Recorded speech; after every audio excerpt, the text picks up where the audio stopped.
Success tips for women. Next.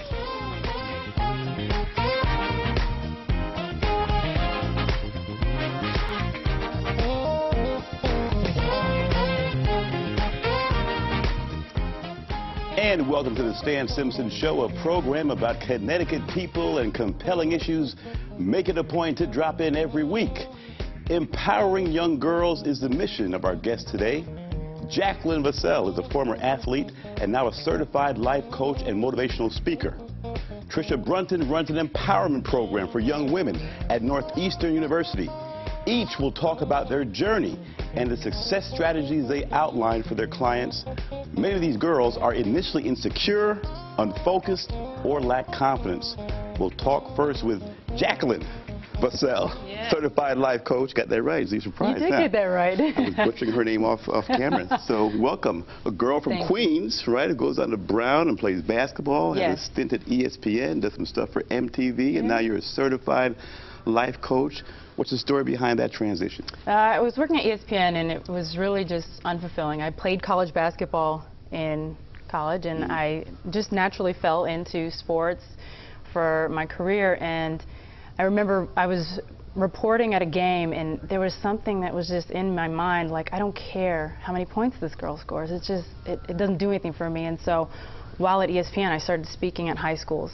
And that's when I knew I wanted to work with young women and teens and women in general to uplift them and let them know that they're worthy of living the life that they want to live. Now, in your talks with these girls, you talk a lot about passion and purpose. And very clearly, young girls are your passion and purpose. Why young girls?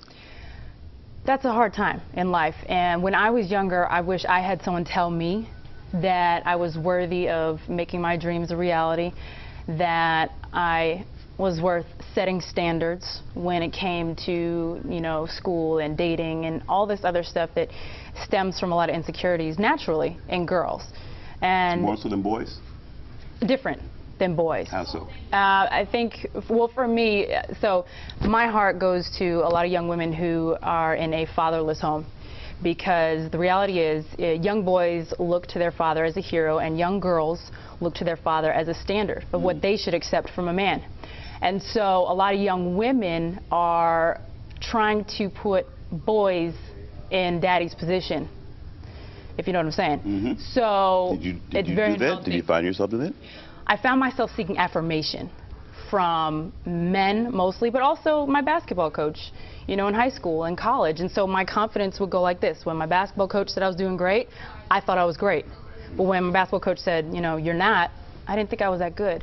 And so I started to realize that women in general, a lot of us seek affirmation outside of ourselves, and it's very unhealthy. And a lot of that stems from insecurities and things from our past that happened. Now, you allude to, on your website, you allude to some tumultuous times in your past. What were some of those things? You allude to a life, you got here for a reason, right? And I get a sense that something happened that was very traumatic in your life to get you to a point where you want to tell your story on a platform or help other people with a bigger platform. What happened in your life that drove you to be where you are now? Well, there are several things, and I can't share all of them because that's what I share with the young women, but I think the main thing was my father leaving, stripping the bank account, just leaving us, but more so the fact that he was a smooth talker. He was a pathological liar. And so from a young age, I had this mentality that all men were like that. And so a lot of times, you know, we grow up and we think it's normal. Like if somebody's being abused or if something, we think it's normal because it happened to us, and it's not normal. And that was the seed that was planted early on in my life that caused me to make bad choices in my own life that led to other things, which lead to consequences. And so that's what I share with the young girls when I go. I tell them everything. I'm very transparent when it comes to that, and that's what reaches them. When I share my mess, if I didn't have a mess, I would have no message to deliver to the young girls. But at what point did you realize that your mess, and you have a phrase, there's a message in your mess. When did you realize that you had a message in your mess and that you wanted to take it and help other people? Because it takes a lot to share your mess. And then you find out when you share your mess, other people have the same kind of mess, right? But what got you to that point where you said, I'll take your private mess and make it personal to help other people? When I was a sophomore in college, a summer, and we were training for basketball, and it was like everything hit the fan with school, with sports, with my personal life, and I just stopped and kind of we all go so fast, we never really stop and kind of take in what's happening in our lives. And so I kind of evaluated where I was at, and not so much academically, but more so personally. And I started realizing I have an attitude problem. I have an anger problem. I'm very defensive.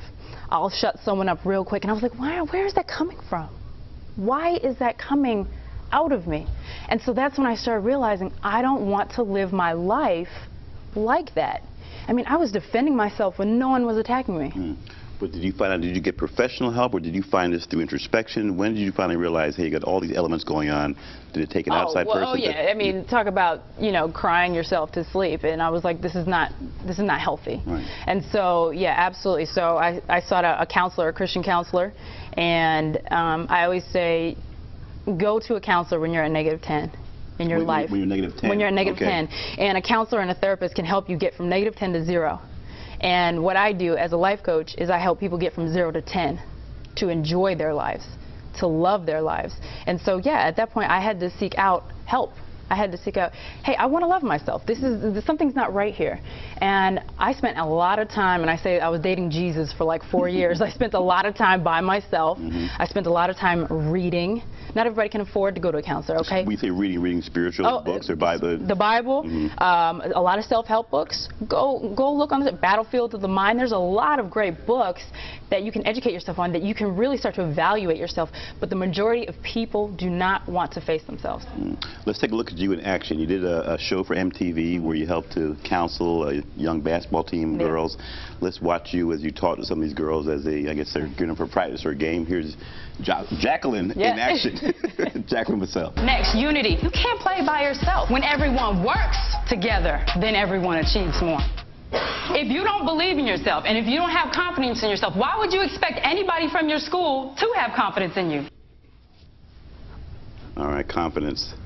I think we have about a minute left in this segment. I think everyone across the board at that age, confidence is a big issue, right? So where do you begin? If you have a young girl who's watching this, or a parent, how do you begin to build someone's confidence, be it boy or girl? How do you begin to start to establish that self-esteem? Well, I think confidence comes from loving who you are. And when you start, a lot of people don't spend time with themselves, and so I encourage teens to start to spend time with themselves. Don't always go out and play with your friends and do this or do that. Write down in a journal, get a journal, and this is my big thing, get a journal, write your thoughts down, because a lot of times when they're just in our minds, we allow anything to go on in our minds. But when we write something down and we read it back to ourselves, it's kind of like a slap, like, whoo. People don't like writing things down, do they? No, they don't. Right? And I always say, when you write a thought down, it becomes concrete. And so a lot of times I say you have to face yourself in order to gain confidence, in order to move forward, in order to love yourself. And so that's really the point that it takes. So start writing stuff down. Start understanding who you are. Why am I here? What do I love about myself? And that's when we get to the affirmations. All right, listen, we're going to bring you back for segment 3. We have another guest in segment 2, another person who's a personal empowerment person. We're going to have you both on in segment 3. Oh, good. So I want you to hold that thought, all your thoughts. You're coming back. You're going to come back, all right? Don't go away. We're going to come back for us with more of the Stan Simpson Show. We'll talk to the president and founder of the Women's Empowerment Group. It focuses on leadership skills for young women. You're watching the Stan Simpson Show. Catch us 24/7. ctnow.com/Stan. Like us on Facebook. Follow us on Twitter. Don't go away.